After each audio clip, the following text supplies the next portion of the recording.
네, 우리 수험생 여러분 안녕하세요. 우리 어제부터 이렇게 세 가지 테마로 시험 정리하고 있습니다. 우리는요, 국어 노트 정리, 빅3 주제로 이렇게 하고 있는데요. 오늘은 시조백선 꼭 보고 가는 이유, 피트 고전 완전 정복입니다. 자, 우리 시험 문제를 어제 이렇게 기출 문제를 드렸습니다. 그래서 그 기출 문제를 통해서 오답률 베스트를 한번 이렇게 생각을 해봤었는데요. 가장 중요한 것은 어휘의 이런 문맥적 이해 처리 문제였죠. 자, 그런데 고전에 있어서 우리 수험생 여러분들께서 가장 어려워하는 부분이 바로 이 어휘입니다. 또한 고전에 있어서도 바로 그래서 오늘 우리 수험생 여러분들하고 이 고전을 어떤 식으로 또 효율적으로 이렇게 공부를 하고 갈 수 있을지 그 부분에 대해서 다시 한번 제가 조목조목 가장 시험 문제에서 꼭 여러분이 챙겨가야 하실 거 이런 것들 중심으로 가져갈 거고요. 자, 오늘은 그 두 번째 주제로 시조를 이렇게 들어갑니다. 그래서 수험생 여러분들 지금 기본 자료 드렸고요. 온라인으로 함께 하시는 분들은 카카오 아이디에서 또 이렇게 저한테 신청을 해주시면 되겠습니다. 자, 주제별 고시조로 지금 제가 백선을 이렇게 데려왔어요. 그런데 이 시조를 이해하기에 앞서서 왜 우리 이런 말씀들 하시잖아요. 세대 차이 난다. 얼마 안 되는데도 뭐 쌍둥이도 세대 차이가 난다는데 그런데 생각해 보세요. 정말 우리의 이 고전 문학은요. 몇백 년 전에 그들의 이런 이야기들이죠. 그러면 이런 것들을 이해하는데 당연히 우리가 받아들일 수 없는 전혀 무슨 말을 하고 있는 건지 감이 잡히지 않는 이런 부분들이 있을 수밖에 없단 말이에요. 그래서 오늘 수험생 여러분들 저하고 네 타임 이렇게 함께 하실 거잖아요. 그래서 저는 이 4시간의 시간 동안에 수험생 여러분들이 고전 문학을 전체적으로 이해할 수 있는 것과 함께 또한 시험 문제까지도 안전하게 또 이렇게 풀 수 있도록 이 4시간을 아주 꼼꼼하게 챙겨드릴 수 있도록 하겠습니다. 자, 그래서 고전 이해도 할 거고요. 또한 이 표현법 문제요. 여러분 이 표현법 이것만 정리되면은 사실 전체적으로 문학 현대 문학이 됐건 고전 문학이 됐건 이 문학에 있어서 여러분들이 굉장히 좀 안정감이 드실 겁니다. 그래서 어차피 사실 현대 문학 같은 경우는 좀 접근해 볼만 하시잖아요. 하지만 고전 문학은 처음 들어갈 때 말씀드린 것처럼 어휘의 처리 문제도 있고 굉장히 또 이해가 안 되는 이런 부분들도 있고 해서 혼자서 접근하기 힘든 부분이 있는데요. 제가 고전에서 가장 많이 나오는 시조를 데리고 오늘 수험생 여러분들하고 이 표현법을 또 재밌게 또 머릿속에 이제 잘 구성되어 들어갈 수 있게 이렇게 전달해 드리도록 하겠습니다. 그리고 마찬가지로 유형별 운문 문학의 80제를 이렇게 또 우리 수험생 여러분들께 제시를 해 드릴 겁니다. 자, 우리 고전의 운문, 산문 문학 전체적으로 이해할 수 있는 토대를 잡고요. 오늘의 데스 학습 목표는요. 첫 번째, 기출의 유형 분석할 겁니다. 자, 그리고 두 번째, 고전 문학 꼭 보고 가는 이론 정리. 그리고 세 번째, 주제별 고시조 백선으로 우리 수험생 여러분들과 네 타임 이렇게 좀 굉장히 알찬 시간으로 이렇게 보내려고 합니다. 자, 보충 자료 말씀드린 것처럼 네이버 카페 비상연구 그리고 카카오톡 덕콕에서 이렇게 신청을 좀 해주시고요. 자, 시조백선 꼭 보고 가는 이유입니다. 자, 그러면 우리가 가장 중요한 것은 단순하게 우리 교양 쌓으러 온 시간이 아니기 때문에 첫 번째, 적을 알고 나를 알아야 된다. 시험 문제에서 도대체 이 고전 문학이 어떤 식으로 출제가 되는지, 그런데 좁혀서 고전 문학, 넓게는 문학, 그리고 더 좁히자면 고전 운문. 하지만 전체적으로 오늘 수험생 여러분들과 함께하고 싶은 것은 문학이라고 하는 것을 이렇게 자신감 갖고 마칠 수 있게 해드리는 거. 그게 저의 목표이자 여러분의 이제 데스 포인트 목표점이 돼야 되거든요. 그래서 기출문제 유형을 분석해 보겠습니다. 저는 5가지로 이렇게 좀 정리를 해가지고 왔어요. 자, 독해형 문학, 그리고 이론형 문학입니다. 사실 여기 앞쪽에 있는 이 운문은 살짝 이렇게 지워주셔야 되고요. 이건 독해형 문학, 이론형 문학, 문학에서 뿐만이 아니라요. 독해, 우리가 비문학이요. 비문학 독해도 마찬가지입니다. 독해형 비문학, 그리고 이론형 비문학이 있죠. 지금 시험 문제가 출제되는 유형은요. 읽어서 이해할 수 있냐 없냐라고 하는 겁니다. 거기에 어떤 부분이 더해지냐면 약간의 이제 이런 꼭 우리가 알고 가야 되는 이론이 몇 가지 것들이 더해지죠. 그래서 오늘 수험생 여러분들께 시험 문제를 풀기 위해서 꼭 필요한 것들을 한 번 들으면 잊어먹을 수 없는 이런 걸로 처리를 해서 드려야 되잖아요. 그래서 몇몇 가지 저도 숨은 치트키를 이렇게 좀 데리고 왔습니다. 자, 그래서 수험생 여러분들 먼저 첫 번째, 제가 수업 시간 중에도 항상 이렇게 강조를 해드리지만 달라지는 지금 우리의 시험을 위해서 머릿속에 정말 이렇게 기억을 좀 해주세요. 독해를 위해서는 독해형 독해, 그리고 이론형 독해가 있다. 그러면 독해형 독해는 여러분들이 이렇게 점차적으로 쌓아서 문맥을 이해할 수 있는 부분이고, 여러분 이제 챙겨가셔야 될 거, 수업 시간에 그 짧은 시간에 챙기셔야 될 거는 이론 부분입니다. 근데 이 이론 부분이 안 돼 있으면 또한 독해형 독해도 안 되는 게 우리의 시험 문제잖아요. 그래서 이 시험 문제를 풀기 위해서는 2가지 것들이 함께 잘 어우러져야 되는데, 저는 이렇게 5가지로 좀 정리를 해가지고 다시 데려왔습니다. 국어 노트에는 이 5가지로 문학을 정리해서 이렇게 여러분들과 함께 할 건데요. 첫 번째, 유사한 화자의 정서나 태도를 고르기. 이걸로 사지선다 답지에서 가장 많이 만나보는 그 예문이 바로 시조가 됩니다. 본문을 두고서 본문에 있는 화자와 비슷한 감정을 찾아내라는 거죠.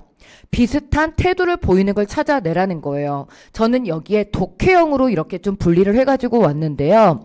문제가 되는 건 이 제시된 그 문학의 예문을 가지고 내가 그 예문이 읽을 수 있는 것인지 없는 것인지 이런 힘을 기르는 것이 굉장히 중요하잖아요. 근데 최근 들어서 현대 문학은 출제 유형이 시 같은 경우는 안 배운 작품들, 우리한테 좀 생소한 작품들이 이렇게 많이 나오게 되죠.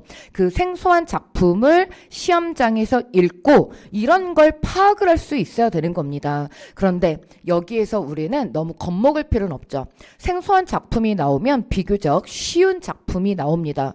너무나 어려운 작품을 가지고 우리 수험생 여러분들께 이렇게 골머리를 쌓게 하는 게 공시국어가 아니에요. 원래 공시국어는 문학을 좋아하지 않았습니다. 잘 안 냈다는 거예요. 근데 최근 들어서 독해 문제가 많아지다 보니까 이렇게 문학 문제에 이런 그 개수가 많아지고 그러면서 문학이 좀 더 우리 수험생 여러분들이 골머리를 앓는 이런 부분이 됐는데요. 하지만 그럴 필요 없다. 정작 시험에 나오면 현대문학 같은 경우는 까다롭지 않은 그런 난도로 읽어낼 수 있는 그런 지문이 출제가 된다. 하지만 고전은 생소한 지문보다는 알려진 작품이 나오기 때문에 정말 지엽적인 어떤 어휘 뜻 자체를 묻는 문제도 나오고 그리고 읽을 수 없으면 접근이 안 되는 이러한 난도도 출제가 되더라라고 하는 거죠. 자, 그래서 오늘 수험생 여러분들하고 이런 걸 공부할 수 있는 그런 시조, 독해를 할 거고요. 바로 이쪽 부분은 독해형입니다. 읽어서 화자가 어떤 감정을 보이는지 어떤 태도를 보이는지 우리 수험생 여러분들이 파악하실 수 있어야 되고 자 그다음 2번째입니다. 제가 여기에는 이론형 플러스 독해형이라고 데려왔는데요. 표현법입니다. 근데 이 표현법이 제시가 되면은 표현법 자체를 묻는 게 아니죠. 물론 예전 2010년대 초반의 문제를 보면은요. 밑줄 긋고 기억 부분에 대해서 어떤 표현법인지 뭐 1직유, 2 해가지고 그 표현법 자체를 찾는 것이 나오기도 했지만 최근 들어서 여러분들 그런 문제 보신 적 있어요? 그런 단순한 지엽적인 문제 나올까요? 안 나옵니다. 안 나옵니다. 자, 그 표현법을 바탕으로 뒤쪽에서 어떠한 효과를 보이는지 이런 식으로 이제 구성이 되는 답지들 우리 많이 보셨을 겁니다. 자, 그래서 제가 이 2번 같은 경우는 이론형 플러스 독해형이라고 이렇게 데려왔고요. 아까 말씀드린 것처럼 우리 수험생 여러분들은 이 표현법을 현대문학에까지 이렇게 적용할 수 있게, 그리고 이 표현법의 일부는요, 비문학 독해에도 서술상의 특징, 논지 전개상의 특징에 유사한 용어로 이렇게 출제가 되기 때문에 오늘 여러분들 이 표현법 정리 여러 가지 군데에 잘 써먹을 수 있게, 그러니까 그 작품 자체를 암기하는 것이 아니라 뿌리째 뽑아야 되죠. 제가 뿌리째 뽑는 것은 완벽하게 이해한다는 것이다 라고 말씀드렸습니다. 그 표현법을 이리저리 잘 써먹으실 수 있으려면 완벽한 이해를 하셔야 됩니다. 오늘 시조 100선을 통해서 우리 수험생 여러분들은 스스로죠. 제가 해드린 것에 대해서 여러분들 스스로 체화를 해가지고 갈 수 있도록 하시고요. 자, 그래서 이런 시성 전개 방식이 포함된 거, 앞쪽으로 이론, 뒤쪽으로는 그 이론, 표현법 이론에 바탕된 독해로 읽어낼 수 있는 효과 부분, 이런 답지를 풀 수 있는 준비해 주시고요. 자, 세 번째입니다. 요즘 강추 유형이죠. 사실 이쪽 부분은 방금 말씀드린 것처럼 또 현대문학에서 이렇게 나오는 경우들이 많습니다. 자, 그렇다고 해서 고전 문학의 사지선다에 죄다다 이런 부분들이 안 나오는 게 아니죠. 밑줄 긋고 기역, 니은, 디귿, 리을 밑줄 그어놓은 부분에서 문맥을 이해해야 되는, 앞뒤 전후 문맥을 이해해야 되는 이런 내용 이해형의 문제가 나옵니다. 단연 독해형이죠. 자, 그 다음 네 번째입니다. 시어의 함축적인 이해. 자, 밑줄 그은 혹은 네모를 해놓은 어떤 뭐 오렌지라든지, 이거는 현대시인데, 자, 고전이라고 한다면은 어떤 단어, 해라든지 구름이라든지 바람이라든지 이런 시어의 함축적 이해를 하고 그리고 적용을 하는 것이 우리 시험 문제 유형이죠. 바로 독해형입니다. 라스트 5번은요. 사실 이 1, 2, 3, 4번을 총합이라고 이렇게 보시면 되겠는데요. 내재적 감상, 외재적 감상류의 감상 문제입니다. 당연히 이론으로 여러분들이 중무장이 돼야 되고요. 여기 읽어서 또 이해해서 푸셔야 되니까 저는 이해이론형 플러스 독해형이라고 이렇게 적었습니다.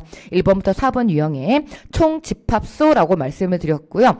내재적 감상이라고 하는 것은 작품을 가지고 이렇게 그 속 안에서 뜯어보는 뭐 주제도 보고 표현법도 보고 이런 것들이라고 한다면, 외재적인 감상은 세 가지 기준이 있었죠. 작품을 두고서 그 작품을 쓴 작가, 작품이 담고 있는 당대 시대 현실, 그리고 작품을 읽고 우리 독자들이 어떤 효율적인 어떤 교훈을 얻는지, 이런 부분들에서 얘기하는 거, 외재적 감상 세 가지 기준.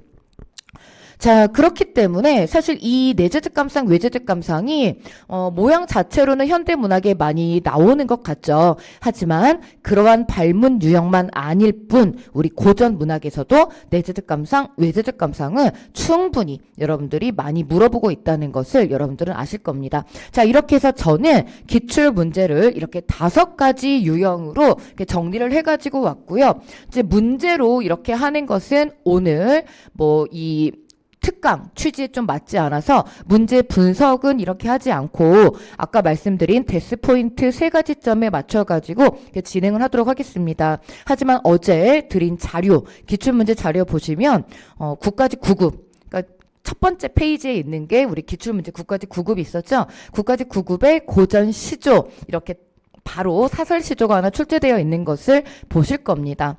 해서 고전 시조는 굉장히 중요하게 우리 수험생 여러분들이 처리해야 되는 부분임을 이렇게 알 수 있고요.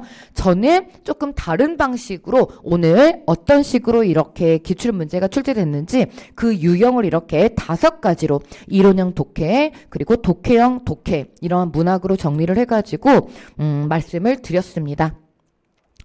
자, 그 다음 우리가 시조 100선 꼭 보고 가는 이유, 이제는 첫 번째 1번 고전 이해하러 들어갈 겁니다. 두 번째 이런 표현법이라든지 필수 암기 이론은 차례대로 우리 수험생 여러분들께서 꼭 기억을 해두셨다가 이 문을 빠져나갈 때, 그리고 컴퓨터를 딱 끌 때 꼭 자신감을 얻고 이렇게 마칠 수 있는 시간이셨으면 좋겠고요. 자, 그럼 우리의 데스 학습 목표 두 번째로 들어가서 꼭 보고 가는 이론 정리로 이렇게 들어가겠습니다. 자, 고전 작품을 이해하기 위해서는 우리하고 다른 시대를 살아간 그들을 알 수 있어야 된다. 그것이 알고 싶다죠. 그것이 알고 싶다. 도대체 그들은 어떤 가치관이었을까? 자, 그리고 그들은 어떤 사상을 가지고 있었을까? 자, 여기 들어가기 앞서서 제가 먼저 이렇게 말씀드리면 이해하기 쉬울 것 같아요. 여러분, 돈 좋아하세요? 나 돈 싫어 하는 분들 아무도 못 봤습니다. 근데 꺼내놓고 좋아해, 안 좋아해? 이제는 꺼내놓고 좋아할 수 있어요. 예전에는 돈 막 좋아한다고 얘기하면은 야, 너는 왜 이렇게 돈만 밝히냐? 라고 했지만 이제는 그런 말도 하지 않아요. 오히려 난 돈 별로? 이러면 좀 이상한 사람 같아요. 여러분이 공부하는 이유라니까? 왜 공부해? 현대사회는요, 돈이 없으면 살아가기 힘들어요. 근데 차이는 뭘까? 예전 고전 작품은요, 드러내놓고 돈을 좋아하지 않는다는 거예요. 이 돈 문제에 있어서. 그러니까 마치, 나는 돈하고 좀 이렇게 굉장히 떨어져 있는 이런 사람이야. 난 돈 없어 살 수 있어. 이렇게 얘기하는 걸 굉장히 좋아합니다. 하지만 실상 따지고 보자면 그것도 아닌데, 근데 돈을 겉으로 드러내놓지 않아요. 바로 이 차이점을 기억을 해주셔야 되고요. 왜 그랬을까요? 왜 그랬을까요? 바로 유교적인 가치관, 불교적인 가치관, 그들의 시대는 바로 이런 종교 사상들이 깔고 있는 시대이기 때문입니다. 그래서 이제 이 나는 돈을 별로 사랑하지는 않아 라고 하는 것을 뭐를 가지고 얘기하냐면 그럼 뭘 사랑해? 자연을 자꾸 사랑한대.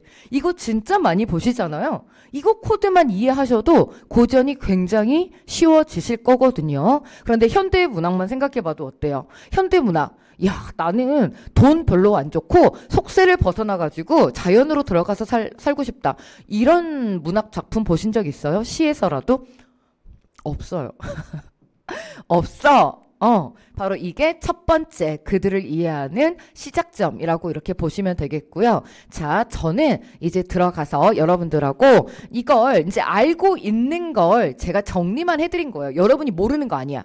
모르는 거 아닌데 제가 시험 문제 여러분들 풀으셔야 되잖아요. 그렇기 때문에 이렇게 정리를 해드린다라고 생각을 해주시면 되겠어요. 크게 암기할 것도 없을 겁니다. 사실 암기할 게 없는데 사실은 이게 암기할 요소고 이게 그대로 또 시험 문제이기도 해요. 하지만 내가 다 알고 있는 것. 정말 이상하지. 알고 있는 거라니까. 근데 그걸 갖다 뚜껑 위에 올려놓지 않으면 써먹을 수 없기 때문에 제가 지금 뚜껑 위에 올려드리는 거예요. 자, 첫 번째 점, 관습적 상징은 무조건 외워라입니다. 여러분, 현대 문학에서는 개인적 상징, 창조적 상징을 얘기하죠. 여기에서 중요한 것이 바로 문맥이잖아요. 그 상징이라고 하는 것은 창조적 상징이 뭡니까? 개인적 상징 이꼴 창조적 상징, 정해져 있는 것이 아니라 내가 스스로 파악해내야 하는 겁니다. 우리가 미술관에 갔는데 와, 저거 코끼리 그림이네, 와, 저거 사과 그렸네 라고 하는 것은요, 관습적 상징이에요. 그런데 도대체 뭘 그렸는지 모르겠어. 그래서 가만히 뚫어져라 봐야 되죠. 아, 그런 거구만 이라고 하는 게 바로 뭐예요? 이게 개인적 상징입니다. 스스로 파악해내야 하는 것. 자, 그런데 우리 고전 문학의 쉬운 점이 바로 뭡니까? 관습적 상징이라는 거예요. 그러니까 고정적이라는 거죠. 아, 코끼리네. 사과 그렸네. 얼마나 쉬워요. 얼마나 쉬워요. 자, 첫 번째입니다. 우리 임금에서부터 한번 가볼게요. 여러분, 배에다 이거 새기는 거 되게 좋아하잖아. 요즘은 여자분들도 바디 프로필 찍기 때문에 이제 그 왕 얘기부터 한번 들어갈게요. 여러분이 좋아하는 왕. 왕자 새기는 거 좋아하니까. 이 왕을 직접적으로 막 얘기하지 않고요. 왜? 왕은 최고인데 너무 직접적으로 막 문학작품 막 갖다 써버리면 그거 좀 그렇잖아. 그래서 이 왕을 다른 말로 얘기를 해요. 특히 어떤 거? 하늘에 있는 반짝반짝 빛나는 좋은 건 다 왕이야. 해, 달, 별. 별 중에서는 북극성이요. 가장 반짝반짝한 그 별이죠. 그래서 해, 달, 그리고 별, 이런 것들, 1월, 날빛, 뭐 이런 용어 만나게 되고요. 여러분들 조금 이따 고시조 백선 이렇게 들어가가지고 제가 지금 말씀드린 것들이 잘 이렇게 굉장히 잘 보이실 거예요. 아는 만큼 보인다고 오늘 여러분들 그런 신기반기한 경험을 하고 잘 돌아가셨으면 좋겠습니다. 그리고 이제 용이래. 우리 또 용 꿈꾸면 로또 사야 되나? 용이래. 아무튼 좋은 거는 다 왕이야. 북신, 북극성. 그 다음에 삼위인국, 송미인국 이런 거 들어보셨잖아요. 그래서 예전에는 아름다운 사람이 또한 왕을 의미했고요.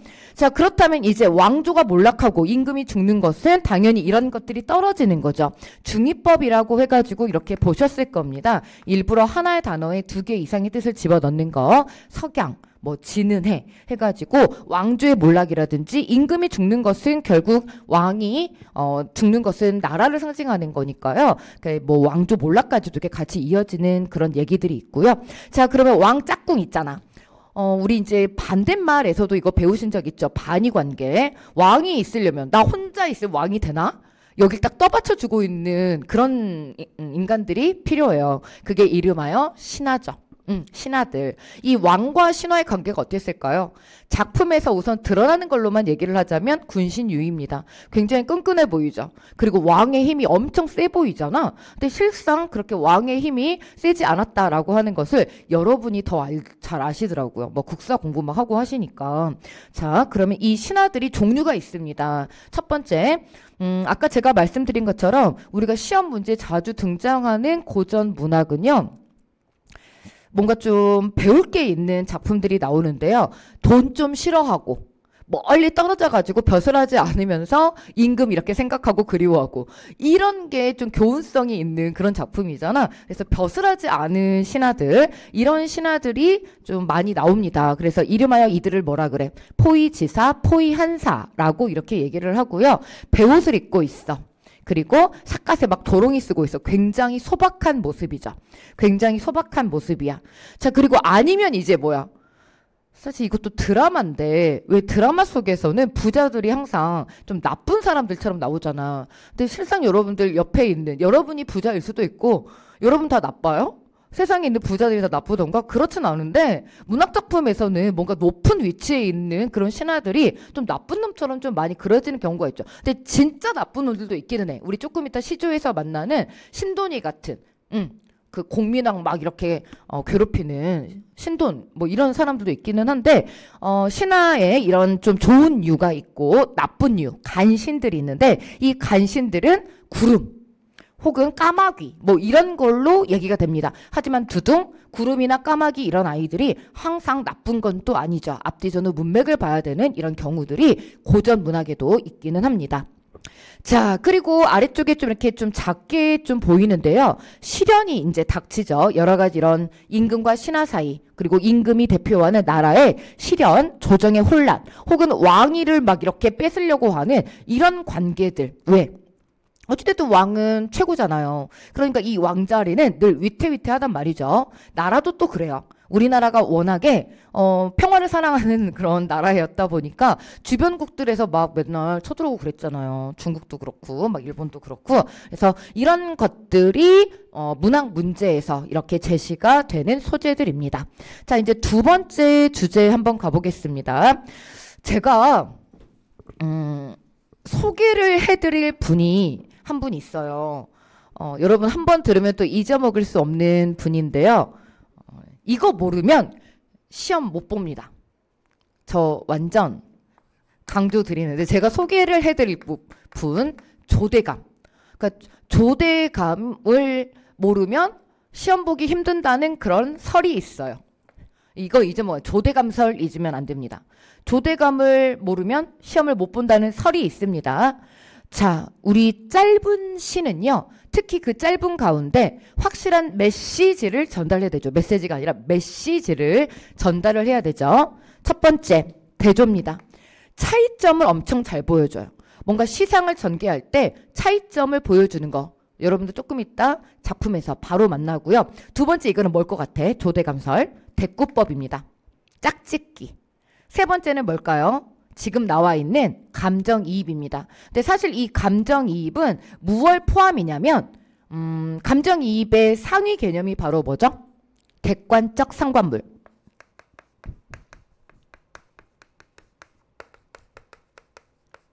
이 객관적 상관물의 종류가 세 가지가 있잖아요. 객관적 상관물의 종류가 세 가지가 있다.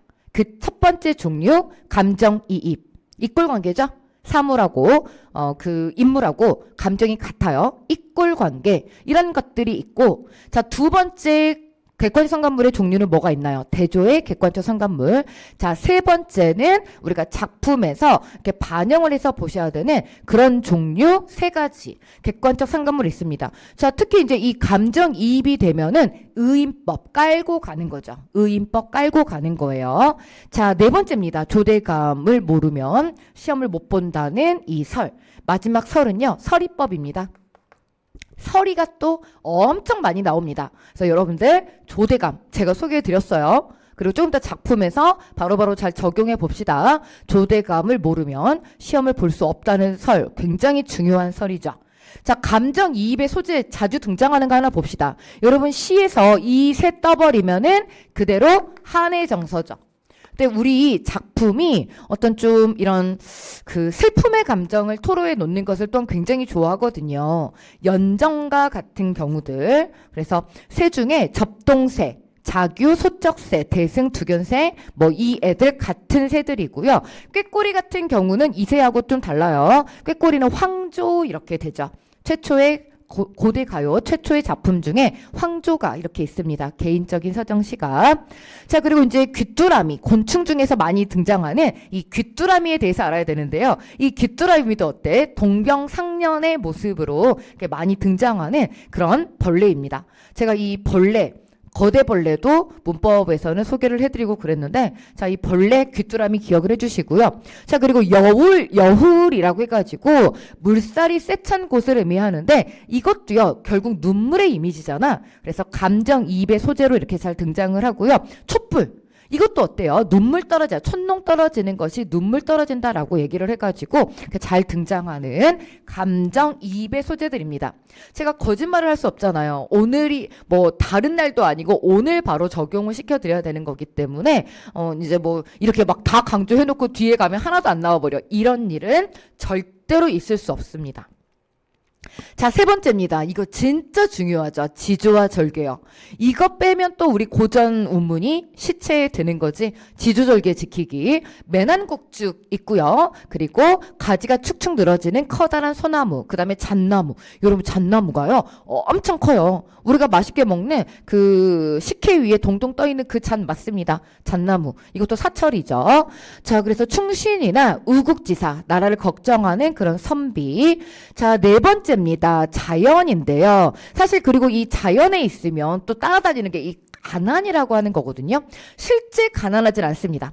물론 실제 가난한 경우도 있는데 대부분 양반이면 기본적으로 나라에서 좀 이렇게 떨어지는 그런 것들이 있잖아. 그래서 실질적으로 그런 정말 가난하다라기보다는 이제 가난함에도 불구하고 나는 만족한다, 즐겁다, 안분지족, 안빈, 낙도의 주제를 이렇게 얘기하면서 좀 또 다른 의미의 가난을 이렇게 얘기를 하죠. 아무튼 그래서 자연하고 함께 좀 따라다니는 소재가 가난이긴 한데 작품 들어가서 좀 분할을 해서 볼 겁니다. 여러분 지금 나오고 있는 이런 얘기들이 절대 어려운 얘기들이 아니지. 자, 강호, 강과 호수, 그 다음에 청산, 푸른 산, 흐르는 물, 맑은 바람, 밝은 달, 그 다음에 강산 좋은 경치.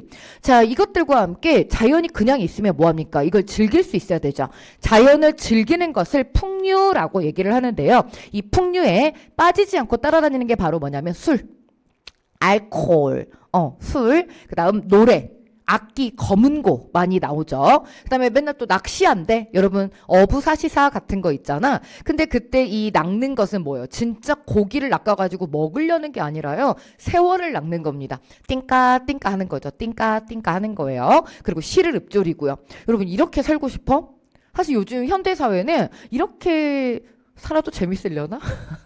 근데 우리 고전 문학에 이런 모습들이 나오죠. 그럼 어때? 당연히 나는 별로 돈을 좋아하지 않아. 나는 이렇게 속세에서 떨어져 나와가지고 이렇게 맑은 바람에 함께 있으니까 너무 행복해. 라고 이렇게 얘기를 하니까 뭐 이런 것들이 이제 뭐 다 나옵니다. 자, 그리고 또 하나 자연 대 속세인데요. 자연은 어때? 영원 불변해. 그런데 우리 속세 같은 경우는 그거에 반대적인 모습을 보이죠. 어떤 모습인데요? 가변성. 그리고 유한성 이런 걸 보이게 됩니다.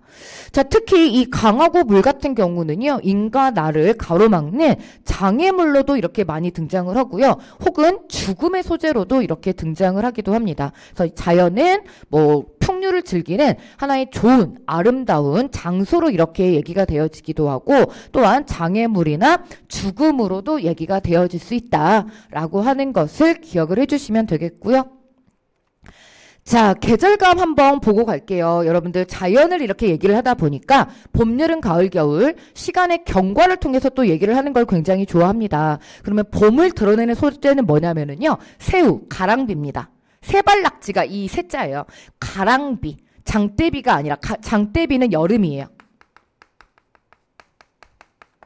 산람은 산의 아지랑입니다. 아지랑이가 봄을 소재로 하거든요. 여러분 이런 거 알아두셔야 되는 이유가 뭐냐면은요. 답지에서는 이런 직접적인 이 단어를 들지 않고 어떤 뭐 계절감을 드러내는 소재를 활용하여 이런 식으로 나오잖아. 그럼 우리가 그 본문에서 계절감을 드러내는 소재가 뭐라는 거지? 라고 하는 걸 파악하실 수 있어야 되잖아요. 그래서 이런 것들을 아하 계절감을 드러내는 소재였지 라고 이렇게 기억을 해두실 필요가 있죠. 자, 그리고 꾀꼬리. 여러분 봄의 바람은 동풍 혹은 화풍이라고 얘기를 하죠. 따뜻한 바람을 얘기를 해요. 자, 여름 이제 뭐가 필요할까요? 쨍쨍 햇빛이 내리쬐네. 그러니까 나무 그늘이 필요하죠. 녹음, 수음, 나무 그늘을 의미합니다. 그리고 장대비. 자, 세 번째 이제 가을로 갑니다. 여러분 우리 이제 한철 여름 또 지나고 나면 가을이 오잖아요. 근데 가을이 되면 이상하게 그렇더라. 우리 인간치고 이 가을이 가을 알이 한 번도 안 해본 우리 인간들 있을까요? 그러니까 우리 다 20살 이상이잖아. 가을 되면 왠지 마음이 좀 적적하기도 하고 근데 이 적적한 마음을 도와주는 아이 아까 그 감정이입의 그 아이 귀뚜라미입니다. 같이 울어줘. 같이 밤에 울어준단 말이에요. 실제 봤어요 귀뚜라미? 좀 무섭게 생겼던데. 무섭더라고요.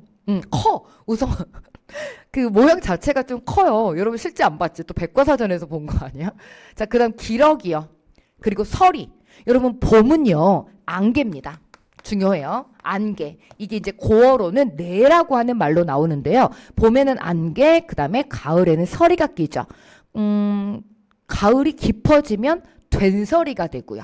된서리가 되고 자 그리고 이 황혼 부분을 좀 기억을 해주시는데요. 노란 구름이거든요. 그래서 들판에 누렇게 익은 곡식을 얘기합니다. 그런데 이게 또 전쟁을 나타내는 그런 그 문학 작품에서는 황혼이라고 하는 것이 포탄 푹 날렸네. 그럼 어때요? 흙먼지가 푹 올라오죠. 그걸로 이렇게 얘기되는 경우가 있어요. 그래서 CF 비교해서 그렇게 좀 기억을 해주시고요.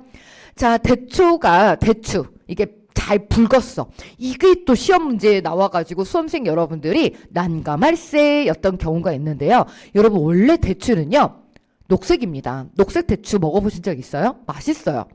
청사과 맛은 아닌데 아무튼 좀 달달하니 맛있습니다. 이게 가을이 되면 붉어지죠.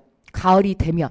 그리고 제상에 오르는 거는 쪼글쪼글 말려놓은 거고. 그래서 녹색 대추가 가을의 빨간 대추는 가을을 의미하고요. 녹색 대추는 봄을 의미합니다. 자, 그리고 이제 밤이 떨어져 있고 낙엽이 떨어지고 자, 겨울은요. 눈과 얼음이 되겠죠. 자, 그래서 계절감 드러내는 소재 이렇게 기억을 해주시고 특히 이제 겨울은 북풍 하나 또 가고요. 가을 같은 경우는 그대로 이제 추풍이라고 하는 말로 많이 나오죠.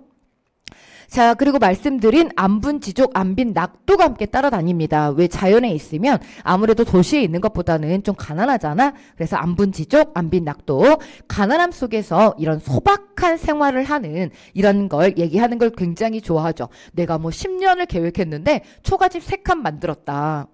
야, 지금 소가집 3칸이면 나 전원생활 아닌가? 그렇게 생각하면 노답이에요. 아까 제가 처음 들어갈 때 뭐라 그랬어? 그들을 이해해야 된다. 그들을. 여기에서 말하는 초가집 3칸은요. 10년 경영해서 초가집 3칸은 가난한 겁니다. 소박하신 거예요. 자, 그리고 모옥. 이것도 마찬가지로 초가집이에요. 띠모자거든요. 단사표음이라고 하는 거는요. 한 소쿠리의 밥, 한 표주박의 물. 소박한 물입니다. 자, 박주산채도 거친 술, 그 다음에 산나물. 그러면 이런 단사표음이나 박주산채하고 반대가 되는 말은 뭐가 있을까요? 산의 진미가 있겠죠. 여러분 산의 진미 어디서 많이 먹어봤어? 중국집 그 코스 요리 있잖아. 이렇게 빙그렇게 이렇게 돌아가는 거. 거기 그게 이름하여 산의 진미죠. 아닌가? 제가 너무 없어 보였나? 나는 더 비싼 거 먹었다. 네, 알겠습니다. 그거하고 반대가 되는 표현이다 라고 생각을 해주시면 되고요. 자, 여러분들 어떻습니까? 정리되시죠? 이런 것들 한 번도 안 본 거 아니잖아. 다 얘기한 건데 이게 내 머릿속에 뚜껑이로 올려져 있지 않다 뿐이지 사실 그렇게 적을 것도 없어. 여러분이 정리를 한다 이렇게 생각을 하시면 되고, 이런 것들에 대해서 제가 다 정리해서 자료를 이렇게 제시를 해드리잖아요. 자, 5번째입니다. 전쟁 얘기 또 빠질 수 없죠. 이것과 함께 같이 얘기되어지는 주제는 충이 되는 거고, 그러니까 나라를 위해서 몸 바쳐 죽는 거야. 근데 여러분, 우리는 뭘 위해서 몸 바쳐 죽을 수 있죠? 돈. 나라를 위해서 죽으라면 못 죽지만 돈 위해서. 그러니까 내가 예를 들어서 뭐 돈을 얻다가 뭐 이렇게 했는데 돈 때문에 지금 너무 속상하다. 그럼 막 죽고 싶어. 막 이럴 수 있어. 저 사실 예를 막 20대 때 막 전세 사기도 당해보고, 그럼 근데 잘 딛고 일어난 것 같은데, 근데 우리 나라를 위해서, 옛날은 근데 뭐예요? 나라를 위해서다. 나라를 위해서 전쟁의 상황. 그래서 아까 말씀드린 황혼, 그 다음 관산, 접경지역, 혹은 만리 변성, 그 다음에 장군님들 호탕한 기상 보여주셔야 되죠. 그러니까 뭐 칼내기, 용천설악, 그 다음에 이제 잘 드는 칼, 그리고 말, 노기상제, 좋은 말들입니다. 자, 그리고 오랑캐들을 엄청 욕해요. 우리가 일본하고요, 중국을 미워한 지는 얼마나 됐을까요? 이 역사가 짧지 않아. 이 역사 짧지 않아. 그래서 막 그들을 엄청 욕합니다. 막 먼지 같다 그러고요. 쥐새끼 같다 그러고 개 같다 그러고. 사실 전 이제 고전 문학 보면 이런 부분에서 그래, 이 원한의 마음이 쉽게 사라지지는 않겠다. 막 쥐 같고, 여러분 이런 표현 여러분 들었다 생각해봐. 이 쥐 같은 놈아. 그러면 기분 좋아 나빠. 근데 문학 작품에서는 막 나와. 그다음에 준피도 벌레 같다 그러고. 누구한테?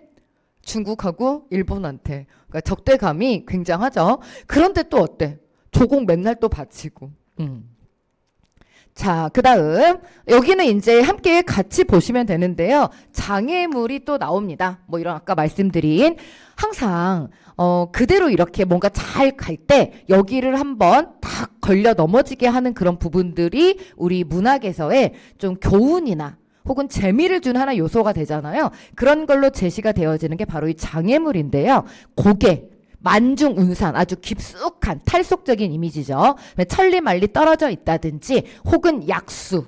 여러분 약수 진짜 많이 나오잖아. 이게 중국 전설상에 있는 강인데요. 너무너무 부력이 약해서, 부력은 뭐가 뜨는 힘이죠. 부력이 약해서 깃털도 못 뜬다는 강이에요. 여러분 깃털이 못 뜨는데 배가 뜰 수 있을까요? 그러니까 여기가 딱 등장하는 순간, 여러분 이거 진짜 많이 나오잖아. 이 약수가 뜨는 순간 그냥 장애물입니다. 만날 수 없어요. 이별에 있는 거예요. 이별에 있는 거예요. 자, 6번째. 이건 제가 조금 이따 이제 화자 정리하면서 다시 말씀을 드릴 건데요. 우리 고전 문학에서는요, 화자를 3가지로 정리할 수 있으셔야 됩니다. 크게는 2가지. 이제 양반이냐, 양반이 아니냐라고 하는 거고요. 다시 한번 3가지로 이렇게 갔을 때는요, 양반 남자, 그 다음에 평민, 작자미상, 3번째는 양반 여자, 이런 식으로. 근데 이제 가장 여러분들 시험 문제를 푸는 데는 단순화시키는 게 중요하니까 저는 2가지로 정리하는 것을 이제 강추해서 가는 방향입니다. 그러니까 양반이냐, 양반이 아니냐. 이걸로 해가지고 굉장히 내용이 쉽게 이렇게 정리가 되거든요. 그래서 여기는 먼저 이제 여자를 한번 좀 보고 갈게요. 왜냐면 문학 작품은 여자들이 좀 많이 이렇게 얘기를 합니다. 그리고 또 하나, 이 여자 부분을 이해를 좀 해주셔야 되는 이유가 뭐냐면, 양반 남자 작가인데 자기가 이제 여자인 것처럼, 여성적 화자인 것처럼 얘기를 해요. 부캐. 이게 이름하여 부캐야, 부캐. 본캐를 숨기고 부캐가 나타난다. 여성적 화자 어디에서? 유배문학. 이거 되게 중요하죠.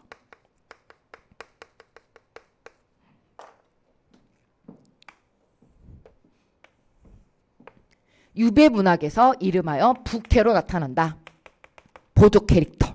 그러니까 왜냐면 우리가 이제 본캐는 내버려 두고 왜 부캐를 써, 여러분들? 뭔가 나를 숨기고 싶겠죠. 뭔가 부끄러워? 뭐 그런 거야. 그래서 이 유배는 진짜 우리가 고전 문학에서 굉장히 중요하게 많이 나오는 그 작품 유형이잖아요. 여기에서 사랑과 이별을 했을 때 이별의 대상은 바로 왕인데요. 이때 왕은 남자겠죠. 그리고 이제 혼자 그리워하고 슬퍼하고 이 대상은 여자가 되는데 바로 이 임금의 눈에서 벗어난 화자 바로 이제 본인 자신을 여자로 들어가지고 자 그래서 여자임을 암시하는 거 은장도, 빛, 자수, 옥비녀 그다음에 섬섬, 옥수 여러분 규방은요 아녀자의 방입니다. 규방 혹은 내방 그러죠. 규방가사, 내방가사. 규방이나 내방은 아무래도 여자의 방은 안쪽에 있잖아. 그래서 이건 여자의 방이고요. 북쪽과 관련되는 말 있죠. 북창이라든지 이런 것들은 남자를 얘기하죠. 자, 서창, 여자 방에 있는 창문. 방금 말씀드린 북창. 이거는 선비방에 있는 창. 왜 북창은 북쪽에 누가 있어? 임금 있으니까. 임금이 있으니까. 자, 그리고 길쌈이나 배틀, 이제 예쁜 얼굴이죠. 설빈환, 녹빈홍환, 노기홍상, 젊은 여자예요. 노기, 이제 위에 녹색 저고리, 아래 빨간 치마. 예쁘겠지? 자, 그 다음에 연지분, 그 다음에 금침, 이불하고 베개. 자, 이제 서민임을 나타내는 것들은 당연히 이제 좀 농기구 이쪽 부분이 굉장히 많습니다. 농기구 쪽. 이쪽이 나오면 서민의 문학을 이렇게 좀 서민을 제시한다. 라고 이렇게 보시면 되겠고요. 자, 화자를 파악하면 내용이 굉장히 쉽게 이렇게 정리가 되는 이런 것들을 또 볼 수 있습니다. 자, 이렇게 해서 여러분들하고 배경 지식 1, 고전, 어떤 그들을 어떻게 살아왔는지 이런 것들을 정리를 해드렸고요. 자, 이제 배경 지식 2는요. 방금 말씀드린 너무너무 중요한 이런 화자를 파악해보러 들어가겠습니다. 작가 담당층을 파악해라. 자, 이거를 이제 저는 크게는 2개, 양반이냐, 양반이 아니냐. 먼저 이렇게 2가지로 보면 되는데 이 양반 중에서도 양반 남자 그리고 양반이 아닌 거는 여기에 사실 뭐가 포함돼서 얘기를 할 수 있냐면 양반 여자하고 이제 양반이 아닌 모든 이런 것들을 함께 얘기를 해볼 수 있어요. 사실 이 양반이 아닌 이쪽들은요 작자 미상으로 이렇게 얘기가 되어지는 거죠. 작자 미상은 죄다 이제 평민이 되는 거예요. 그러면 이 양반 남자는 여기다 두고서 양반 여자는 왜 이쪽에 있냐? 양반 남자는 여기 있는데 양반 여자는 왜 작자 미상 양반이 아닌 거에 여기다 같이 이렇게 얘기를 하느냐? 시적 경향이 같아요. 시적 경향이. 여러분 이 3개 이제 굳이 보자면 1번, 2번, 3번 이 셋 중에서 왕 얘기를 하는 사람은 딱 하나밖에 없는 거 아시죠? only 이쪽이에요. 왕. 나머지 양반 여자 2번 그리고 양반이 아닌 작자 미상의 이들 왕 얘기 절대 없습니다. 사실 시험 문제 굉장히 많이 출제되는 부분은요. 1번의 왕이거나 혹은 작자 미상의 기녀들의 시조가 굉장히 많이 나오죠. 기녀들의 시조. 자, 그래서 이 작자 담당층을 이렇게 구분을 해서 보는 것은 굉장히 중요해요. 왜냐하면 첫 번째 이렇게 나뉘어지니까 왕 얘기를 하느냐, 왕 얘기를 안 하느냐, 왕 얘기를 하느냐, 안 하느냐. 그러니까 사랑과 이별로 굉장히 많이 나오는데 그 사랑과 이별에서 무조건 여러분이 딱 나눠서 생각하시면 되죠. 양반 남자 작가가 얘기하는 님은 무조건 왕. 서경덕만 제시하고 서경덕의 그녀 황진이가 있기 때문에 나머지는 죄다 다 왕입니다. 나머지는 죄다 다. 그런데 양반 여자 절대 왕 얘기 안 합니다. 왜? 옛날 시대에 사실 제일 불쌍한 계층이 여기가 아닐까요? 왜? 그나마 평민들은요. 맘대로라도 살지. 자기 감정도 표출하고. 근데 여기는 남편이 바람을 피워도 그것도 티내면 안 돼. 질투하면 안 되잖아. 정말 답답한 삶을 안타까운 삶을 살다 간 이 양반 여자 그리고 평민들 같이 주제가 비슷한 주제로 가는 경우들이 많습니다. 이렇게 해가지고 제가 한번 정리 들어가 볼게요. 자, 첫 번째 양반 사대부 이들은 실명이 이렇게 드러나죠. 실명이 드러나고요. 주로 이제 유교적인 얘기를 많이 해요. 연군지정. 맨날 임금 그립대, 나라 걱정한대. 그래서 이런 것들을 지주절개와 함께 얘기를 하고요. 자, 이제 뭐 이 양반 사대부의 양반의 모습은 은둔지사 살림처사로 많이 등장을 하죠. 속세에서 떨어져 나와 있는 그런 모습. 혹은 선비. 선비도 벼슬하지 않은 지식인이잖아. 그래서 이런 모습으로 많이 나와요. 당연히 실명이죠. 그리고 맨날 자연을 친구처럼 생각을 한대. 내 친구는 다른 게 아니라 그러니까 사랑하는 여자도 아니야. 사랑하는 여자도 아니고 맨날 자연만 사랑한대. 그래서 자연을 사랑하는 경지가 뭐야? 무효계의 경지죠. 무효계의 경지. 자, 세 번째 이제 장군님들. 양반 중에서 이제 장군님들. 자, 전쟁의 상황. 호탕한 기상 이렇게 나타나고요. 자, 이제 4번, 5번 이 작품들이 요즘에 출제가 많이 되죠. 서민이나 민중들, 그다음에 기생이나 여인들. 그러니까 이 여인은 여기 포함입니다. 사실 양반 여자들의 작품 얼마 안 되거든요. 양반 여자들의 작품 얼마 안 되니까.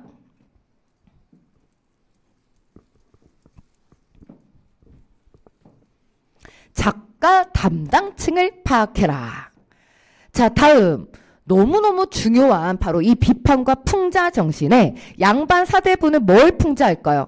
여러분, 이 풍자 문학이라고 하는 것이 평민들만이 아닙니다. 양반들도 이렇게 함께 했는데요. 양반들은 어떤 걸 풍자했냐면 탐관 오리에 대한 풍자, 이재현의 사리화라든지 정약용의 탐진초녀라고 하는 한시가 있고요. 자, 두 번째, 서민들은 어떤 걸 풍자를 했을까요? 관리와 세태풍자. 그 관리 탐관오리들, 그다음에 세태풍자. 아, 이 세상 못 살겠다. 못 먹고 이렇게 못 먹고 못 살겠다. 그러니까 제대로 내가 먹는 것도 아니고 제대로 입는 것도 아니고 나 정말 살기 싫어. 뭐 이런 것들이 주로 이제 사설 시조에 굉장히 많이 잘 드러나 있고요. 여자들은 그러면 뭘 또 풍자하고 싶어 했을까요? 봉건적 가부장제도.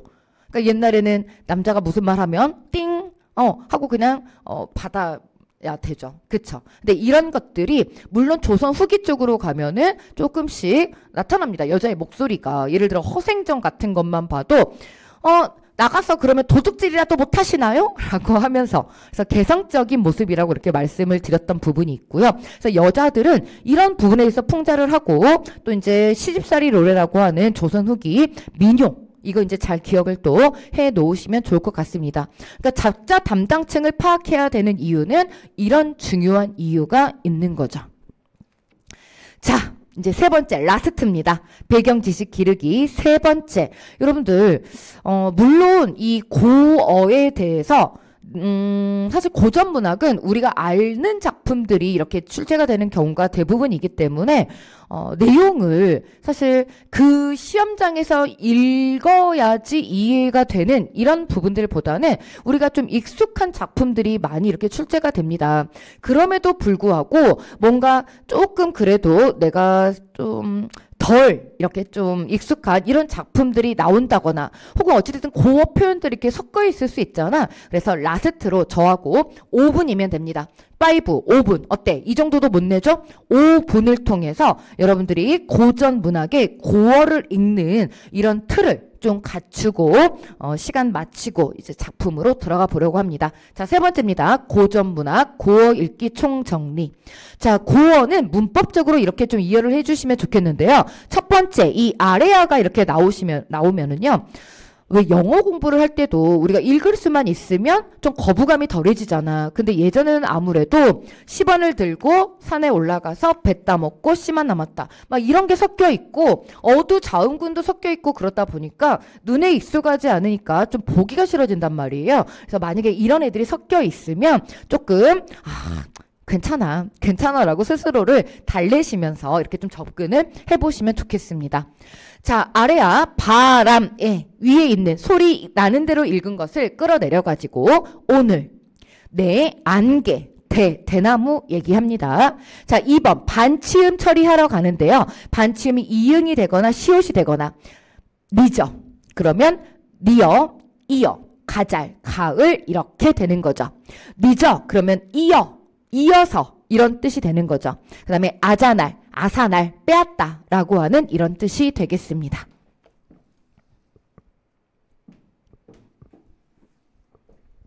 그치. 예전에는 이런 글씨 모양이 있었다라고 하는 거예요. 그런데 왜 있었을까?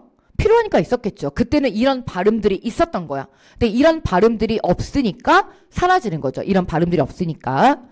자, 세 번째입니다. 순경은 비읍이라고 하는 아이들. 더버, 추버, 더워, 추워, 셔발, 서울. 자, 4번 겹자음, 된소리. 우리 현대국어에서는 어두자음군, 없지요. 받침에만 겹받침 11개 있고요. 뒤에 자음을 된소리로 읽어내시면 됩니다. 또, 나무뿐. 자, 5번 갑니다. 강화현상. 그러니까 예전에는 된소리나 거센소리를 좀 지양된 이런 표현들이 많았단 말이에요. 그래서 분명하게 읽어주시면 돼요. 불휘, 뿌리, 꽃, 씻다. 자, 2번 코, 칼, 시키다. 이렇게 강화를 해서 읽어주시면 되겠습니다. 자, 6번째입니다. 국의 음화가 적용이 안 된 표현들이 나오죠.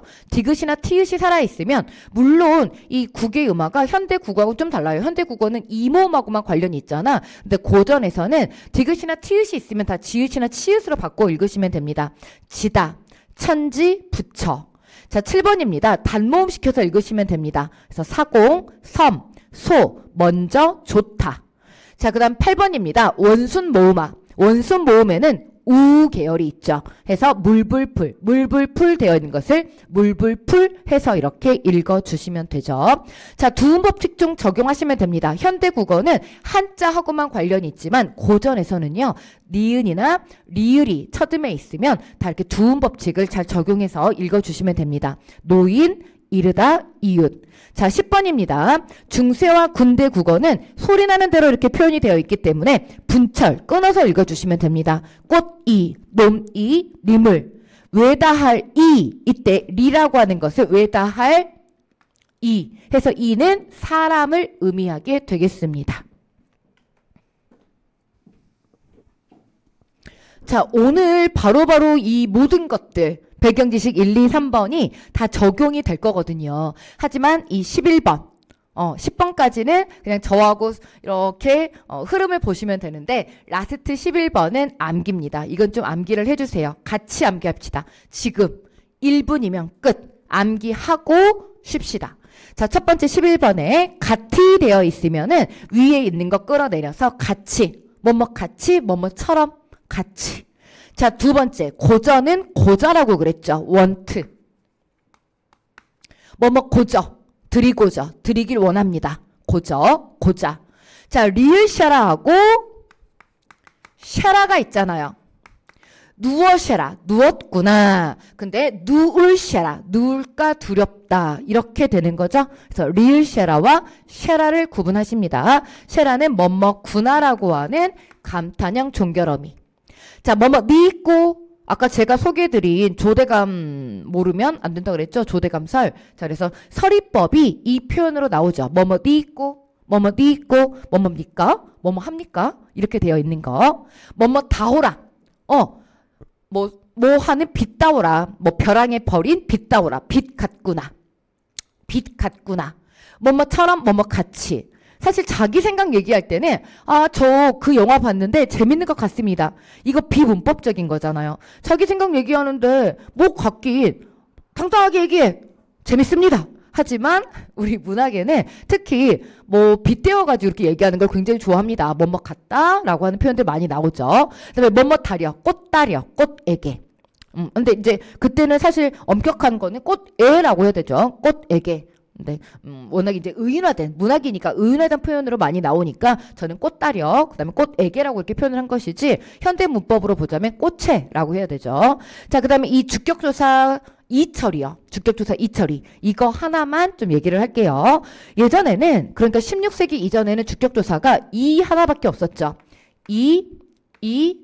제로 주격. 자, 받침이 있을 때는 이를 쓴다 그랬죠. 그래서 말쌈, 그 다음에 아까도 나온 부태라고 한다면 부처가, 그 다음에 불휘 깊은 남간, 불휘. 이렇게 이로 끝나면 제로 주격 해서 가가 언제 나와? 16세기 중반 이후에 가서 나온단 말이에요. 그래서 이 주격조사를 잘 여러분들이 부려서 해석을 도와서 해주시면 되겠습니다. 자, 이렇게 해서 우리 수험생 여러분들하고 먼저 1교시 OT와 함께 고전문학 어떻게 할 것인가. 우리가 지금 고전 완전 정복을 해야 되는 이유를 이렇게 말씀을 드리면서 시조백선 꼭 보고 가기 전에 여러분들하고 함께 고전을 이해하기 위한 배경 지식을 1번, 2번, 3번으로 이렇게 나누어서 함께 했습니다.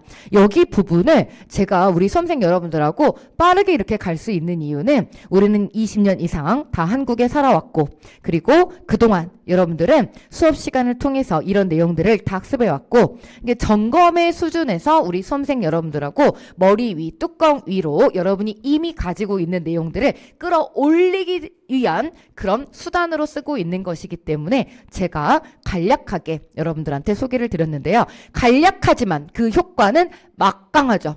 간략하지만 그 효과는 막강하다. 그래서 잘 기억하셔가지고 그 기억은 바로 2교시로 이어집니다. 직접적으로 작품에 가가지고 적용을 해가면서 1교시에 보았던 모든 것들을 여러분 걸로 완벽하게 체화를 해주시면 되겠습니다.